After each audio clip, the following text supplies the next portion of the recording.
Bakit pag naglabing-labing tayo hindi ka umuungol? Itong akin, malaki din. Lakihan ng buka ng hita.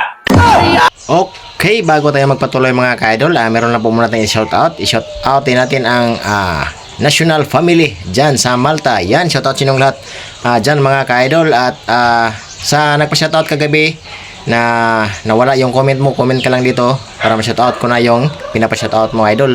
So yun na po mga idol, proceed na po tayo sa ating video. Babe, matanong ko lang sa'yo. Ano yun, babe? Bakit ba ang hilig mong laruin tong Manoy ko pagka yung gabi matutulog na tayo? Ha? Wala lang, babe. Nakakamiss lang kasi. Madalas kasi ako maglaro ng ganyan dati. Ha?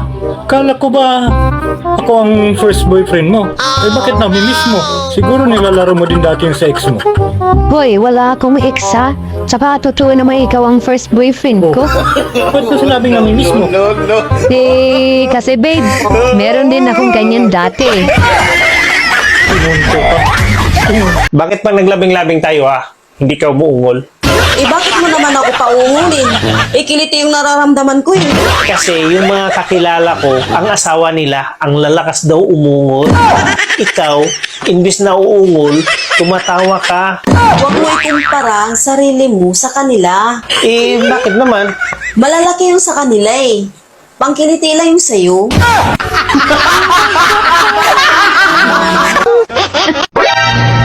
Ate, may tanong ako sa'yo. Ano yun? Kung sakali bang lumaki ang junjung ko, matutuwa ka? Yun ang pangarap namin. Kuya, Bakit? mahilig ka ba sa malaking lupain? Yan ang matagal ko nang hinahanap-hanap. Yung malaking lupain at malapad. Itong akin, malaki din. Kayo malaki rin? Gago! Maganda yan.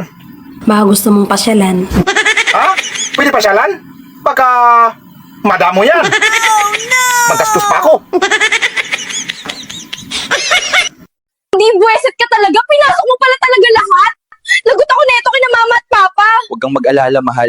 Hindi yan mangyayari ang iniisip. Sino di mag-alala nito? Eh, sa loob ng 5 rounds, di mo pala talaga winidraw. Hayop ka! Tumalon-talon ka lang, mahal, at umihi ka. Sasama na yun lahat. Ma, masarap ba ang ilaw? Hindi mo yung pwedeng kainin, anak. Eh bakit narinig ko si Papa kagabi na nagsabi, Love, patayin mo na ang ilaw, kakainin ko na yan ngayon? Malas. Minalas ka? Saan?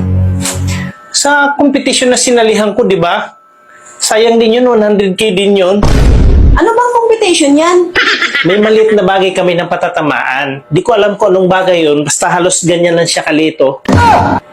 Kailangan sa 5 tira, may mapapatama ka na isa. Kung sino yung unang makatama doon, kailangan siya yung makakuha doon sa first prize. Sayang yun, 100k din yun. Ay, sayang nga yun. Ang mali ko lang, nakalimutan ko mag-practice. Sa 5 tira, hindi man lang ako nakatama kahit na isa. Hala, hindi ba practice yung ginawa mo kagabi? Lahat ng tira mo tumatama Iba naman yung practice na tinutukoy mo eh. Ay, hindi ba practice yun? Baka nga siguro malayo ang distansya mo, kaya hindi ka nakakatama. Medyo malayo-layo nga. Kaya siguro hindi ako nakakatama. Dapat, ang sinalihan mong competition, kapaan na lang. Bakit naman kapaan na kompetisyon ang sasalihan ko? Eh, doon ka kasi magaling. Lahat naman siguro ng tao magaling pagdating sa kapaan. Kasi nakikita mo, ihipuin mo na lang eh. Hindi, iba ka kasi talaga eh. Paano naman ako naiiba? Pare-parehas lang yan. Iba ka kasi sa lahat.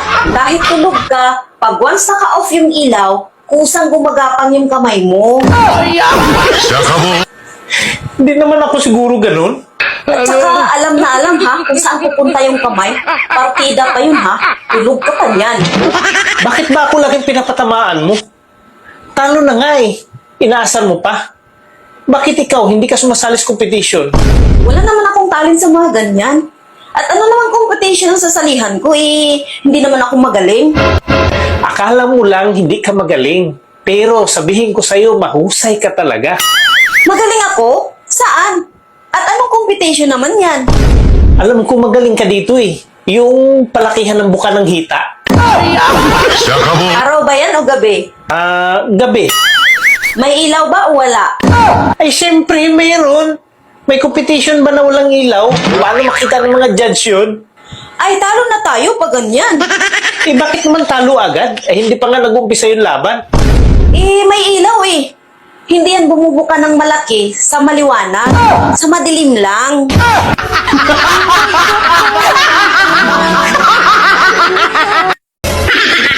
Magaspang na tong hotdog ko. Gusto mong kuminis yan? Tara na sa kwarto. Lihahin mo. Itinutok mo, ipinasok mo, and boy, walang the please. At ang sabi niya ay, Ayoko na. Maluwag kasi. maliit lang talaga yung sayo. Patong-patong na problema ko. Patong mo na lang ang hinihintay ko. Sinubukan kong alisin yung kalokohan ko sa utak ko. Pero yung utak ko ang umalis.